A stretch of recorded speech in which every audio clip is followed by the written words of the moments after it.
بسم اللہ الرحمن الرحیم۔ السلام علیکم ورحمۃ اللہ۔ ناظرین، آج ہم جس جگہ موجود ہیں یہ تاریخ کا نہایت اہم باب ہے۔ یہ آپ کے سامنے میدان بدر ہے اور یہ میرے رائٹ پہ مسجد عریش آپ دیکھ سکتے ہیں، جس کے محراب جو فرنٹ پہ ہے، ایگزیکٹلی وہ جگہ ہے جہاں نبی پاک علیہ السلام نے جب مدینہ طیبہ سے بدر میں تشریف لائے غزوہ بدر کے لیے، تو یہاں پہ مسلمانوں نے آپ کا خیمہ نصب کیا، تعمیر کیا، کھجوروں کی چھال سے ایک سایہ دار خیمہ بنایا، جہاں پہ حضور صلی اللہ علیہ وسلم نے تمام رات اللہ رب العزت سے دعا فرمائی اور پھر بشارتیں نصیب ہوئیں۔ تو یہ مسجد عریش یہاں بنائی گئی ہے۔ اس کے بالکل سامنے یہ جو آپ میدان دیکھ رہے ہیں، یہ وہ میدان ہے جہاں پہ مسلمان موجود تھے، 313 اسلامی لشکر اور بدری صحابہ۔ آپ ان کے مقام سے واقف ہیں، یہ وہ مقام ہے۔ اس کے بالکل سامنے یہ بدر کا میدان ہے جہاں پہ معرکہ بدر ہوا۔ سامنے جو آپ کو یہ ریتیلا سیاہ پہاڑ دکھائی دے رہا ہے، اس کو جبل ملائکہ کہتے ہیں۔ یہاں پہ اللہ رب العزت نے ملائکہ اتارے مسلمانوں کی نصرت کے لیے۔ اور یہ جو لیفٹ پہ آپ دیکھ رہے ہیں علاقہ، یہاں پہ کفار قریش مکہ جو ہیں وہ موجود تھے۔ تو آئیے اس امپورٹنٹ جنکشن پہ آپ کو غزوہ بدر کے حوالے سے کچھ معلومات آپ سے شیئر کرتے ہیں۔ اللہ رب العزت کی مبارک کتاب قرآن الحکیم غزوہ بدر کو یوم فرقان کے نام سے، یعنی حق و باطل میں فرق کرنے والے دن کے نام سے یاد کرتا ہے۔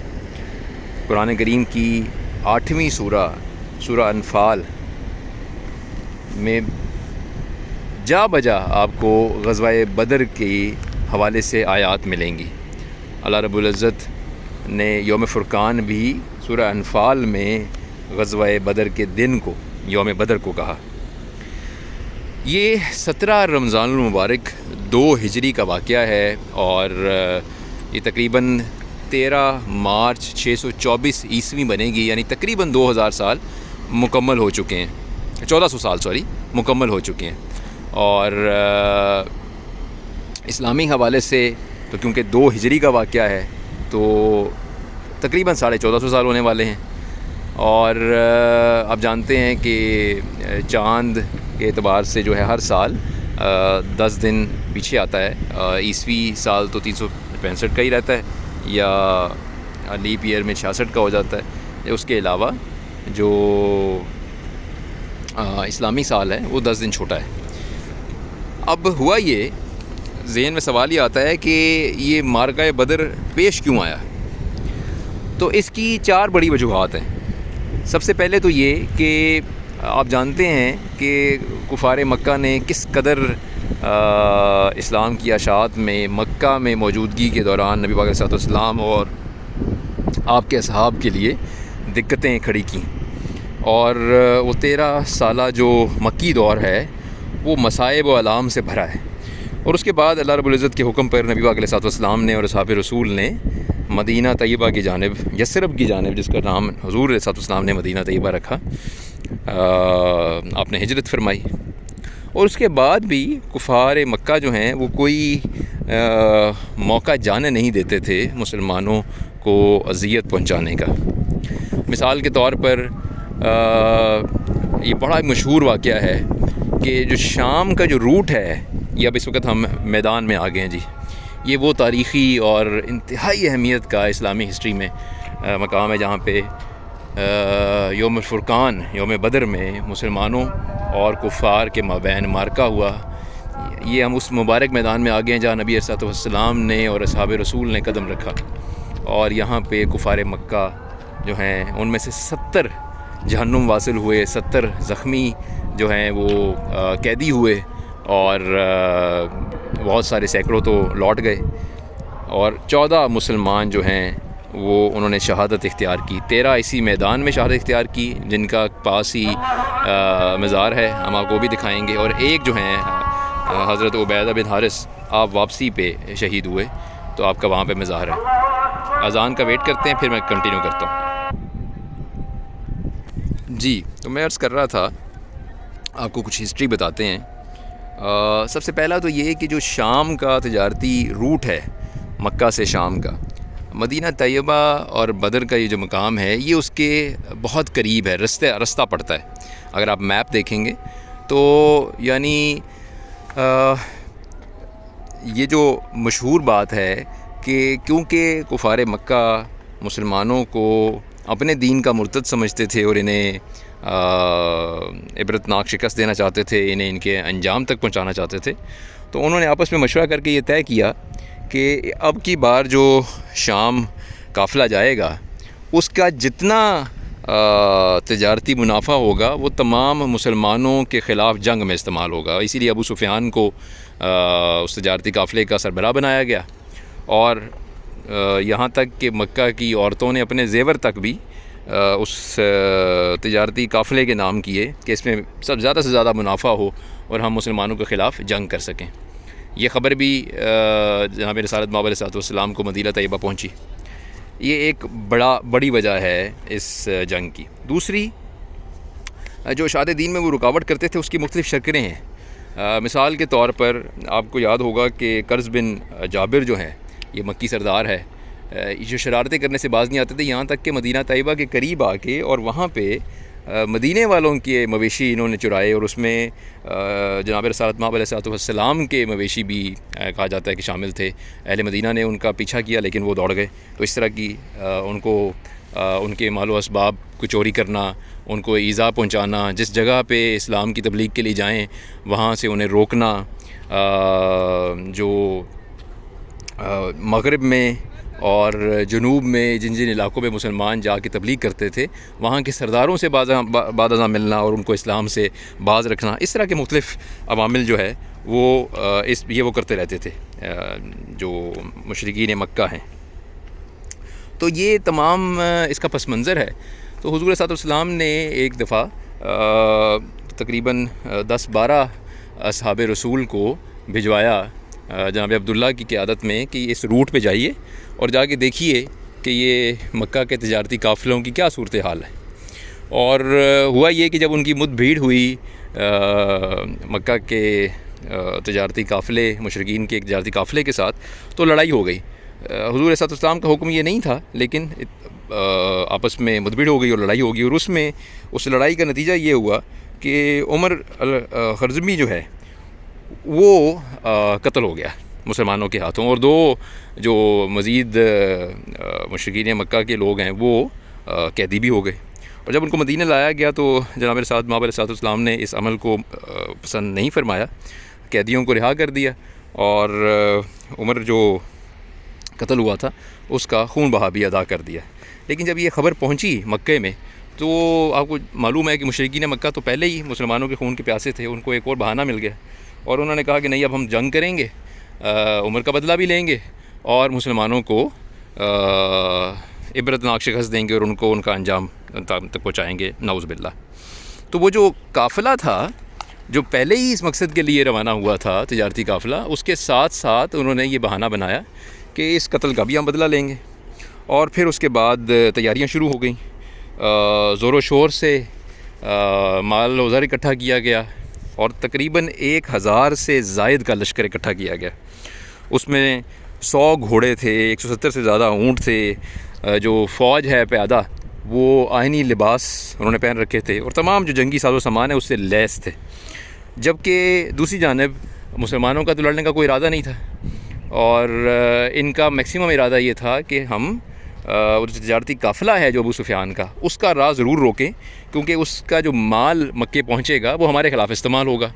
اس پہ جناب رسالت مآب علیہ السلام نے ایگریمنٹ شو کیا، اور یہ مدینہ شریف سے روانہ ہوئے۔ آپ اندازہ کیجئے کہ 313 اشخاص صرف روانہ ہوئے ہیں، جن میں صرف 2 کے پاس گھوڑے ہیں، صرف 70 اونٹ ہیں، اور صرف 8 تلواریں ہیں۔ آپ سوچئے کہ کیا صرف 8 تلواریں لے کر کوئی جنگ میں جاتا ہے؟ اس کا مطلب ہے جنگ کا ارادہ نہیں تھا، یہ اس تجارتی قافلے کو روکنے کا ارادہ رکھتے تھے۔ اور جو قرآن حکیم ہے وہ بھی اس پہ دلیل دیتا ہے، جب اللہ رب العزت سورہ انفال میں فرماتے ہیں، اللہ پاک کم معاف کرے، کہ مسلمانوں کا ارادہ تو یقیناً اس گروہ کو پکڑنے کا تھا جو تجارتی قافلہ کا حامل تھا جو جنگی ساز و سامان سے لیس نہیں تھا، لیکن اللہ کی یہ منشا تھی اور یہ حکمت تھی کہ اسلام کا رعب قائم کرنے کے لیے اور کفار مکہ اور سرزمین عرب میں اسلام کی جو بنیاد ہے اس کو مضبوط کرنے کے لیے یہ کیا جائے کہ جو سب سے مضبوط گروہ ہے ان کا، جو 1000 جوانوں پر اور گھڑ سواروں پر اور اونٹ سے لیس اور جنگی ساز و سامان سے جو لیس بڑا لشکر ہے، اس کا مقابلہ مسلمانوں سے کروایا جائے۔ مسلمانوں کا امتحان تو ہوگا ہی ہوگا، لیکن جب اس طرح بڑے لشکر کو شکست ہوگی تو اسلام کی بڑی فتح ہوگی، اسلام کو تقویت ملے گی۔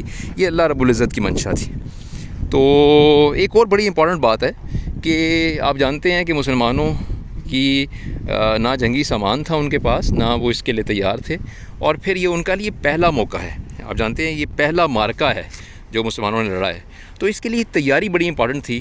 تو جب حضور صلی اللہ علیہ وسلم نے مشورہ کیا اہلِ مدینہ سے مدینہ طیبہ میں، تو مہاجرین تو ظاہر ہے نبی علیہ السلام کے ساتھ مکے سے تشریف لائے تھے اور وہ تو تیار تھے ہی۔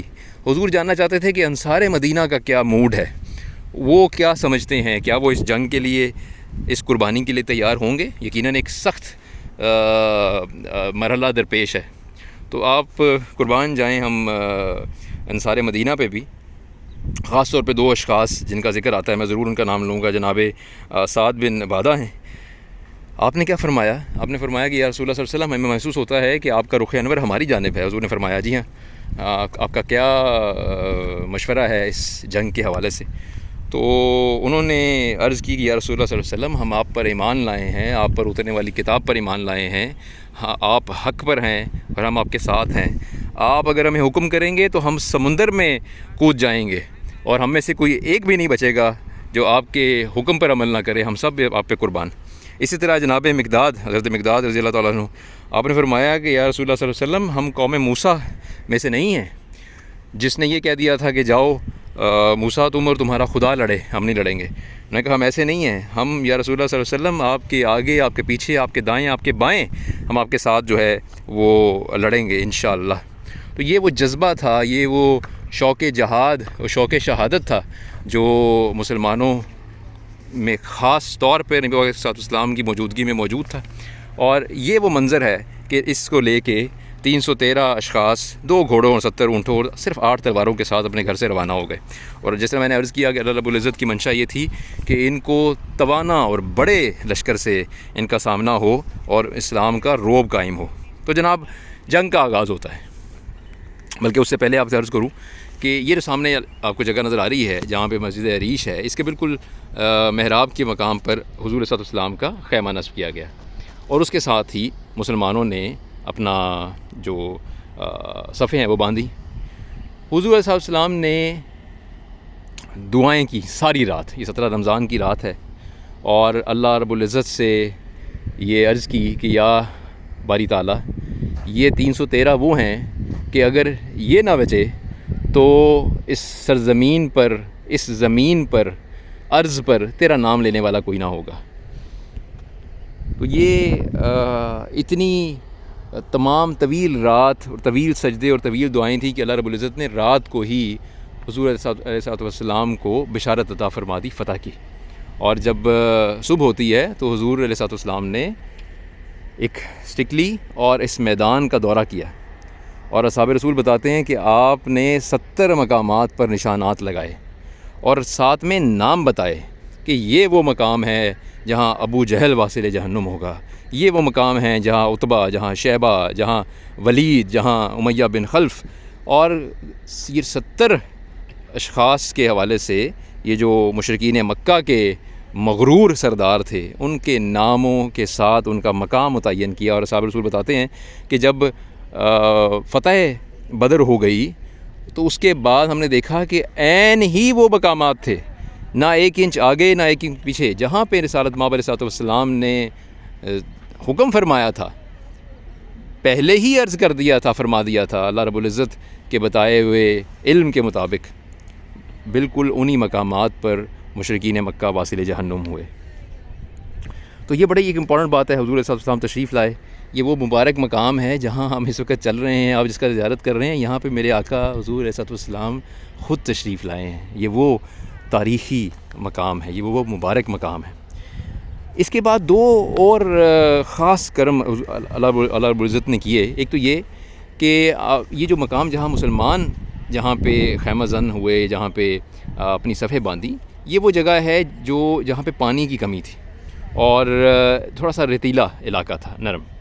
جبکہ یہ جو سامنے کا علاقہ ہے وہاں پہ زمین سخت تھی، جہاں پہ ابو جہل نے اور اس کی فوج نے قیام کیا تھا.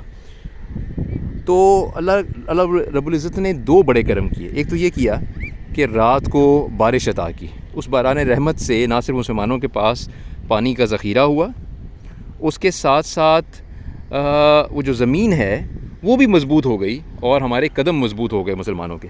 جبکہ جو ابو جہل کا اور کفار مکہ کا جو علاقہ تھا، جو جگہ وہ قیام تھا ان کا، وہاں کیچڑ ہو گیا اس بارش کی بعد.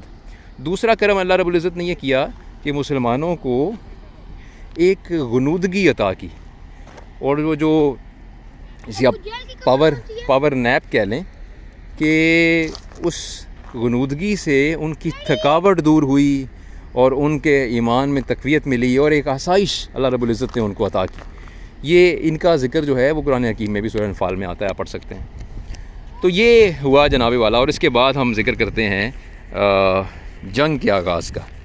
جب میدان جنگ سجتا ہے تو کفار مکہ جو ہیں وہ بے تحاشا لیس اور غرور اور تکبر اور عجیب ان کا معاملہ، اور اس انداز میں اہلیان بدر کو یہ دکھا رہے تھے کہ دیکھو آج ہم کس طرح پیس کے رکھ دیں گے مسلمانوں کو.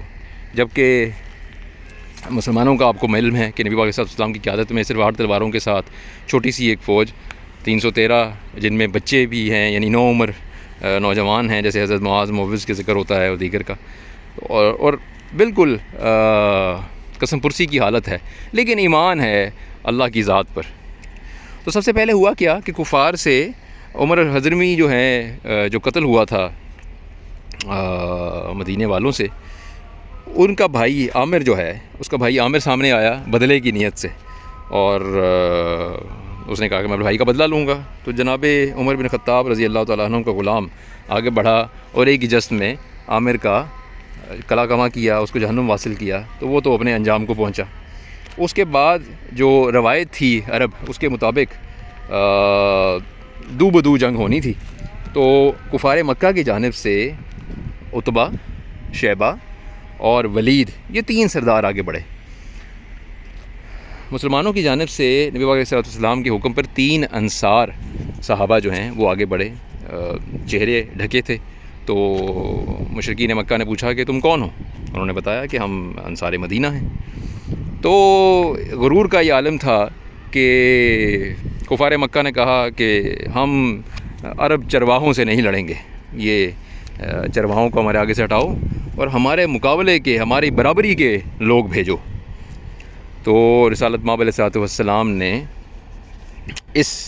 ان کی ڈیمانڈ پر جناب سید الشہداء سیدنا امیر حمزہ رضی اللہ تعالی عنہ، جناب علی کرم اللہ وجہ الکریم شیر خدا، اور جناب حضرت عبیدہ بن حارث رضی اللہ تعالی عنہ، ان 3 کو آگے کیا. ان 3 قریشی صحابہ کو آگے کیا. ان کے نام بھی پوچھے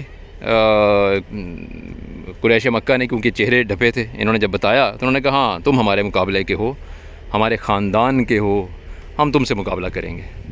اور ان کے غرور کا خاتمہ ذرا دیکھیے کیسے ہوا کہ ایک ہی جست میں جناب سیدنا امیر حمزہ نے شیبہ کو واصل جہنم کیا، جناب علی کرم اللہ وجہ الکریم نے ولید کو جہنم واصل کیا، اور جناب عبیدہ اور عتبہ جو ہے انہوں نے ایک دوسرے کو ضرب لگائی، دونوں زخمی ہو گئے اور گر گئے. تو حضرت علی فوراً آگے بڑھے اور ایک ہی وار سے عتبہ کو بھی واصل جہنم کیا اور جناب عبیدہ کو اٹھا کر مسلمانوں کے لشکر میں لے آئے. یہ جو ہمارے رائٹ سائیڈ پہ ایریا ہے، یہاں پہ موجود تھے مسلمان.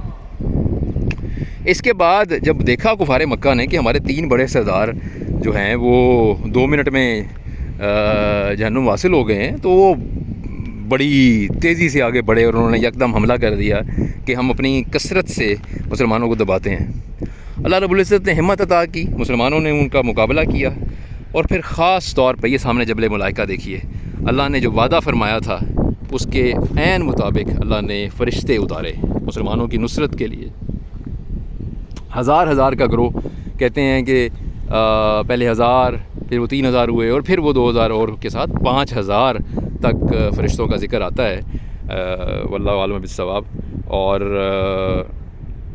ہوا یہ کہ اس کے بعد مسلمان حملہ کرتے تھے، وہ جس جانب حملہ کرتے تھے اس کی گردن اتر جاتی تھی۔ اللہ رب العزت نے قرآن حکیم میں بھی سورہ انفال بہت پڑھنے سے تعلق رکھتی ہے، اور یہاں بدر میں آگے بار بار یاد آتی ہے کہ حکم دے کر بھیجا فرشتوں کو کہ ان کے جوڑ توڑ دو کفار کے، اور یہاں تک حکم فرمایا۔ اور قرآن میں آتا ہے کہ رسالت مآب علیہ السلام کو یہ بھی اللہ رب العزت نے فرمایا کہ اور یہ کیا فخر کی بات ہے نبی پاک علیہ السلام کے لیے اور مسلمانوں کے لیے، کہ اللہ نے فرشتوں کو کہا کہ میں بھی تمہارے ساتھ ہوں۔ اور جب حضور علیہ السلام نے اسی میدان بدر میں جب وہ ایک مٹھی بھری کنکریوں سے، یہ جو کنکر آپ کو دکھائی دے رہے ہیں، ان کو اٹھایا اور ایسے ہی کنکروں کو اس میدان سے اور کفار کی جانب اپنی مٹھی جو ہے وہ بڑھا دی، تو جس سے وہ اندھے ہوئے، اور ان کی بینائی تو پہلے ہی نہیں تھی، جو حضور علیہ السلام کو پہچان نہ پائے وہ کہاں کے بینا۔ لیکن سوچئے قرآن کیسے اس کا ذکر کرتا ہے کہ اے حبیب، جب آپ نے کنکر مارے تو وہ آپ نے نہیں مارے، وہ ہم نے مارے۔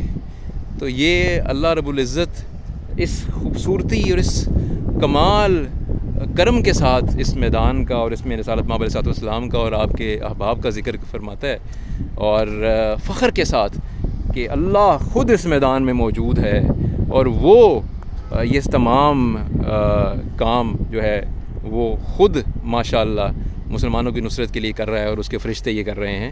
اس کو ظاہر ہے زبان حال سے کیا اس کو بیان کیا جائے، یہ کہنے کی چیز نہیں ہے، یہ سمجھنے کی چیز ہے۔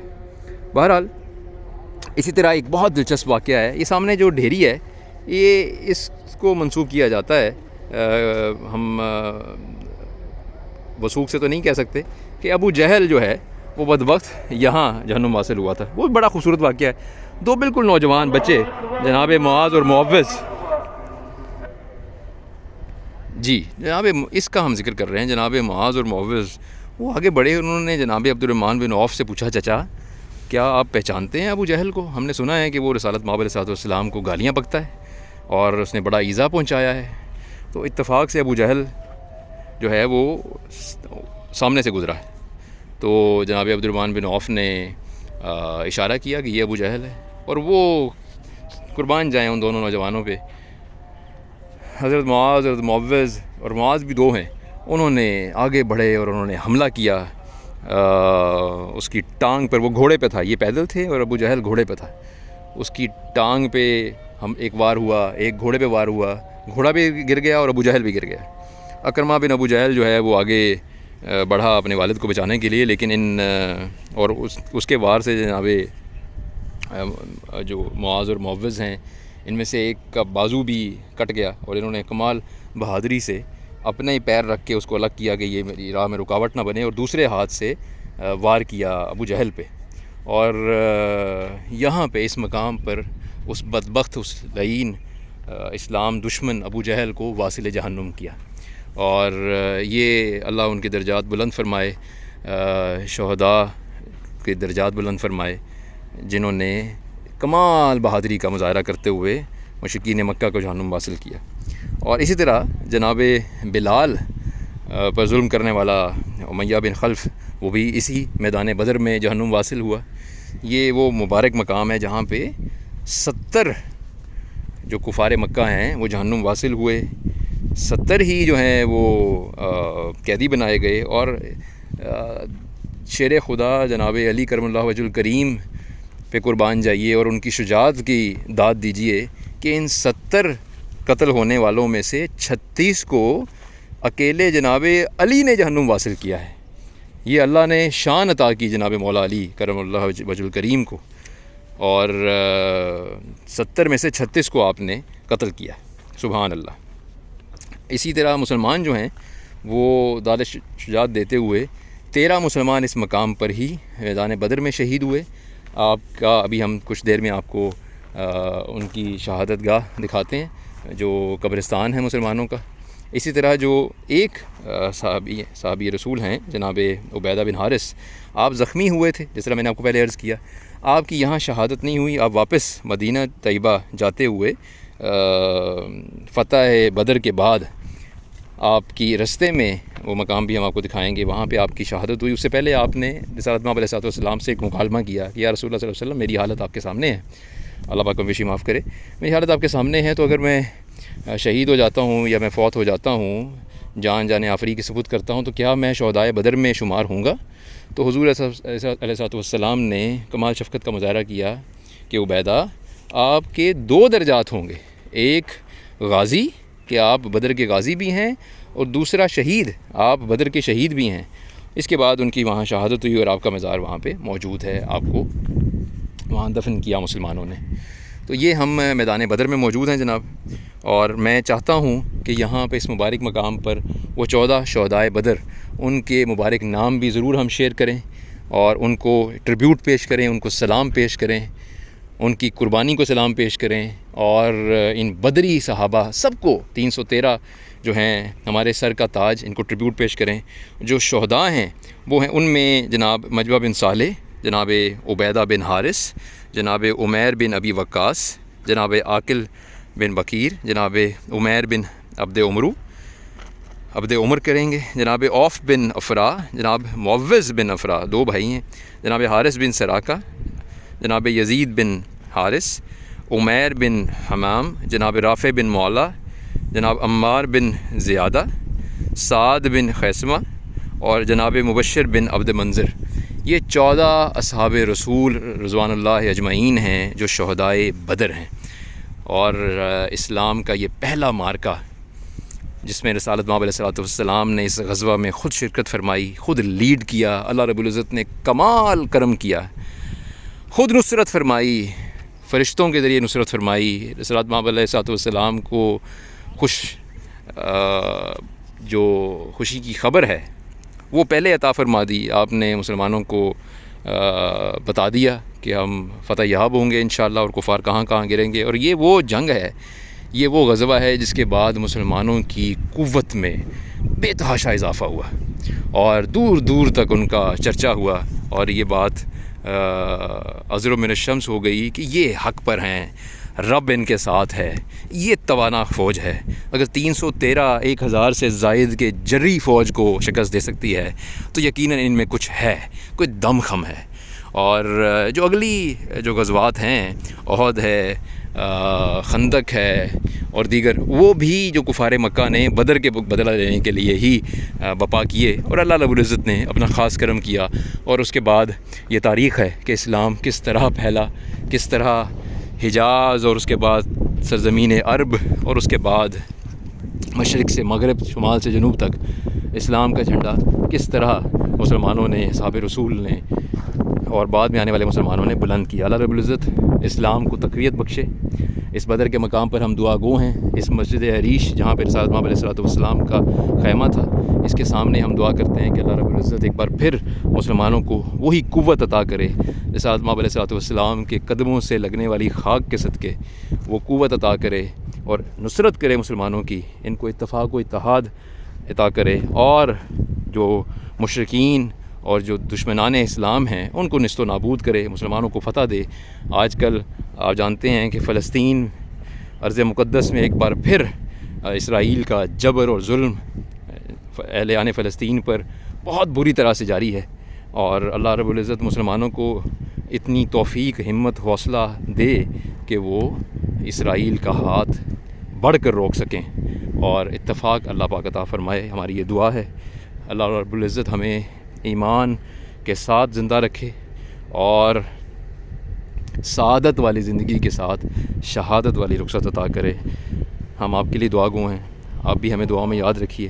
اللہ رب العزت اس مبارک مقام پر آپ کو بھی لے کے آئے اور ایمان تازہ ہو، اللہ رب العزت پہ ایمان تازہ ہو، اسلام کی حقانیت پر ایمان تازہ ہو، اور اللہ اس ایمان کو تا قیامت سلامت رکھے۔